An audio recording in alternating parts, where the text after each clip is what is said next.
Sportsbet is powered by BetOnline, driving the opening odds market since 2001. Visit sportsbookreview.com to learn more about BetOnline and its A+ rated platform in the link below.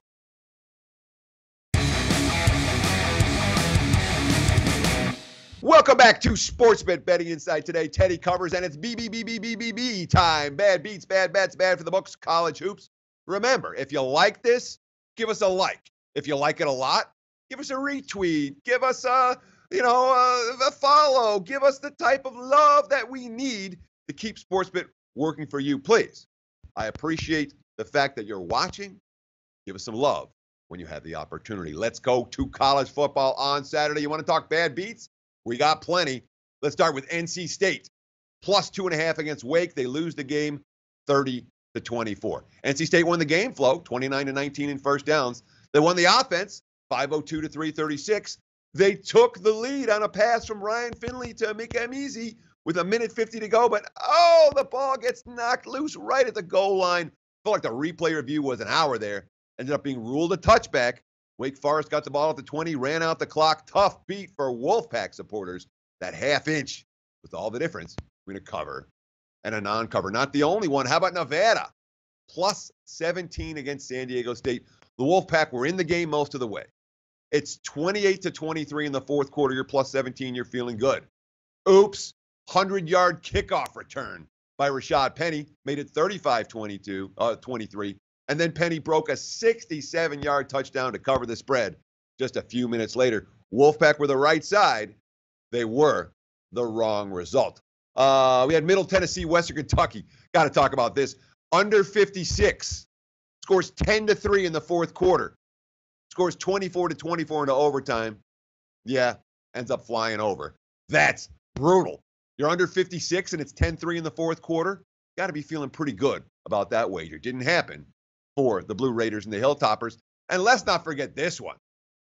Delaware State, Florida State, over 62.5. It fell 83. If you had Florida State minus 51.5, the same bad bet. The final was 77-6. Okay, winner. But they only played 2 10-minute quarters in the second half. So the game did not go long enough to be official. So I saw some tweets out there from what I thought were knowledgeable people saying, Florida State covered their first point spread of the year. Well, they were obviously from people that, A, weren't watching the game, and B, didn't bet the game. All wagers, all of them, Florida State, Delaware, were canceled. The game only played for 50 minutes, takes 55 minutes to make a game official for wagering purposes, at least here in Las Vegas. Bad bets, no shortage. Let's see. We saw Miami take money, minus 17 up to minus 20.5 against Virginia. They were life and death to win the game and almost sniffed a point spread cover at the end. Ended up winning by 16. Never got there. Hurricanes, a bad bet. Penn State, minus 24 to minus 27.5 against Nebraska. I thought about calling this a bad beat because it was Penn State 42-10 at the half. But Nebraska played hard. It wasn't truly a bad beat. They came through the back door, final 56-44. Notre Dame, the game day markets got bagged a little bit. It was announced that Garrett Lewis was going to start a quarterback for Navy. What happened? The money pours in on Notre Dame, minus 17 up to minus 20.5. Well, guess what? The normal starter, Zach Abey, came in and played most of the game. Notre Dame in a dogfight just to win straight up. Minus 20.5. Heck, they only scored 24. Navy with a wire-to-wire cover. Notre Dame was a bad bet. There's plenty more. We got Cincinnati. Cincinnati was bet up against East Carolina. Minus 3 to minus 4.5. They lost the game by 4 touchdowns. And then the Michigan Wolverines. My Michigan Wolverines. Plus 10 at the open, plus 7 at the close against Wisconsin. They lost 24-10, and the handicap wasn't wrong. Bettors weren't wrong. It was an even game with Brandon Peters at quarterback for Michigan. It was not an even game after he left with injury. Bad for the books. No shortage there, man. Let's see. Pitt got clobbered. Bookmakers got clobbered on Pitt. 3-point move against Virginia Tech. Panthers got the money. Maryland got the money in a quagmire at Michigan State, a game where neither offense was able to move the football. 17 points were worth a fortune in that contest, and Michigan State only won by 10. Oh, here's a bad one for the books. Oklahoma against Kansas. They're bet from 35 up to 39. Oh, lands right in the middle. 41-3 final. Sooners win by 38. Purdue took a bunch of money, won outright at Iowa. Impressive performance there. Oregon Heavy money on the Ducks. Pick them to -3 with juice in a lot of places. They blow out Arizona. LSU took money against Tennessee, and the Vols once again failed to cover a point spread. And A&M +2.5 at the open, -3 at the close against Ole Miss. One of the biggest moves for a major national TV game all season. A&M defense dominated the second half. Ole Miss got clocked.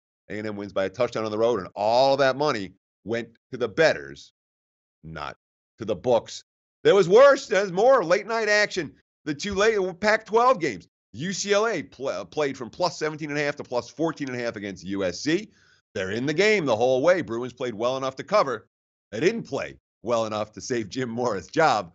They needed the outright win to do that. They didn't get it. Point spread success doesn't seem to mollify alumni from winning programs. Like, well, you covered the spread. Yeah, but we didn't win the game. That's between us and Vegas and those guys who are fans. And, of course, Cal took a ton of money against Stanford. They were right in that game as well. +18 to +14.5. They lose by a field goal. Another bad result for the books. Thank you so much for stopping by here on Sportsbet Betting Insight today. Give us a like, give us a follow, give us a retweet. Be sure to check back tomorrow when we break down all of the big Thanksgiving Day games right here on Sportsbet Betting Insight today from SBRpicks.com. Hey guys, thanks for tuning in to our channel. Now, we've put a lot of work into producing all these free videos, so please help us out and keep all our content free for you forever by simply liking, sharing, commenting, and subscribing. Now, not to mention, a visit to our industry-leading website will warm the hearts of all our SBR employees, especially myself. Now, the links are over there to the left, so do check those out. Thanks for watching.